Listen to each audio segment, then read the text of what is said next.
Kelly Moran, best known as the Jelly Man. He was born September 21st, 1960 in Huntington Beach, California. And Kelly was known as a world-class speedway rider. He raced all over England. And he was known as a two-time United States Speedway champion. But more than those things, Kelly Moran was known as an awesome guy. The fun-loving Kelly Moran as he visited his grandmother's house here in Southern California. And what a proud granny she must be. She was there when the victory celebration took place last fall after Kelly won the U.S. National Championship. She's also got to be proud of the younger brother, Sean, the reigning world long track champion who spends 10 months of the year out of the country. Kelly's humble beginnings with his brother, Sean, was at the Saddleback Park in Orange, California. I was there at that time. I watched those guys. They had those green and white leathers with those green clover leaves. The Moran brothers were pretty hot looking in those leathers. They were cool coming from a little guy to another little guy. Like those leathers. And the Moran brothers, they had a great beginning in racing. They were just amazing riders from the very start. 1965, my parents were separated right around that time, and my father, when he was growing up, he always wanted a mini bike, and he could never get one. So when my parents were separated, he kind of got one off to the side without my mother knowing, and my brother and myself used to go to Kmart and ride behind there. And from there, it just kind of went on from there. He got to meet some people at a motorcycle shop, and we just started getting into racing from there. One thing about the Moran brothers, both of them, they always found a way to find the chicks.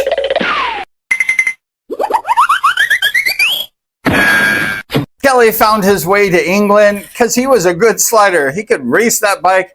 He was a heavy smoker, and that was part of Kelly's downfall, is his smoking. But we'll talk about that later. But Kelly was just an amazing slider, and he raced in Ventura. I raced against him in one main event.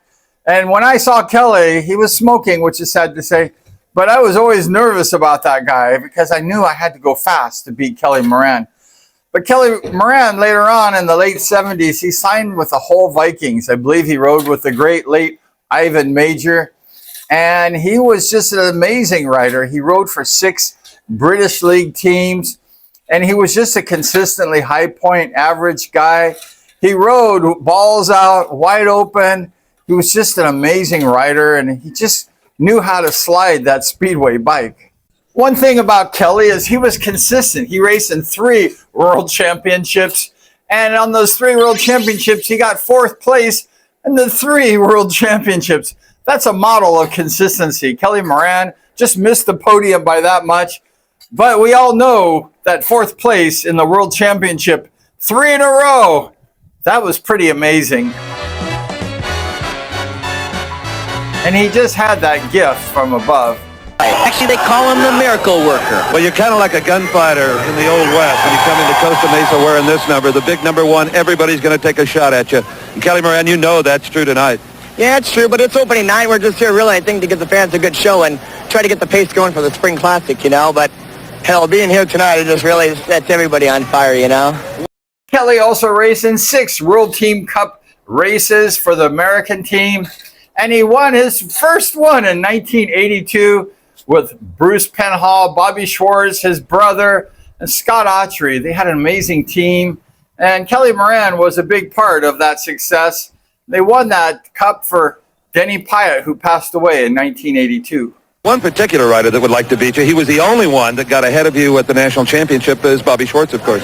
Yeah, Bobby, whenever we race, it's always a pretty good rivalry, you know. We're not jealous of each other or anything like that, but it's pretty nice when you can be out there doing about 60 rubbing elbows with somebody and you can trust them fully, whereas compared to trying to pass somebody and you don't know what they're going to do. Forget his amazing accomplishments on a Speedway bike. Kelly was just known as a great person. He was good friends with everyone. He was friends with Kenny Carter, to every single little child, everybody. Everybody loved Kelly. When they met Kelly, they just fell in love with him. His character was just sweet and good. He was just a good guy. After the races in England, reports say that he would give his trophies away to children, to small little kids. He would say to the kids, like, "Do you like this trophy?" And the kids would say, "Yeah." And he'd say, "Here, it's yours. It's a gift." Kelly Moran had a soft heart. He was just a good human being. And he was a good human being to me as well.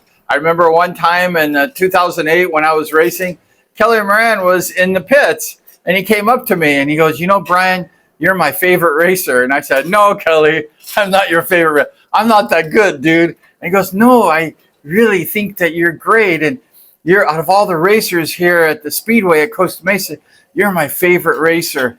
And I was touched. I kept telling him, no, I'm not your favorite racer. And he kept saying, yeah, Brian, you're really good. And I like you. And I really idolize you. And I was just amazed that someone like Kelly Moran would say that to a lowlife like me. But see, that's how Kelly is. He just made people feel good. And I knew that he was just trying to make me feel good because I know that he saw world-class racers and I was not one of them. But Kelly Moran was just an amazing human being. And there will never be another person like Kelly Moran. Bobby's been heard to say that he's a better starter than you are. Bobby's better at starting, but I'm better at coming from the back. You know, that's one thing about Kelly. He always speaks his mind. A rare and special human being. He passed away at age 49 on April 4th, 2010 from complications from smoking cigarettes in all of his life. He was a heavy cigarette smoker, sad to say, that cost him his life. And before Kelly passed away, he admonished everyone, like, don't smoke cigarettes. He wanted to save people's lives. That's the kind of person Kelly was. He thought of others after he experienced the hardship of smoking. He said, I don't want others to experience the pain that I experienced. Kelly was always thinking of others. He's always looking out for others. And Kelly Moran lived one hell of a life on the Speedway track and off the Speedway track. He was just a tiger. He was just an amazing rider. And he was more amazing human being.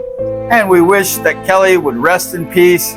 He's probably riding a Speedway bike up there in heaven. But thanks for the memories, Kelly. You're number one in our books. Rest in peace, Kelly Moran. Motocross would seem to be the place that a championship mini-cycle kid would go. Well, that's funny you say that because we used to do motocross, as a matter of fact, before we tried Speedway. And in Speedway, when we would slide, it'd be no problem because that's what Speedway is all about.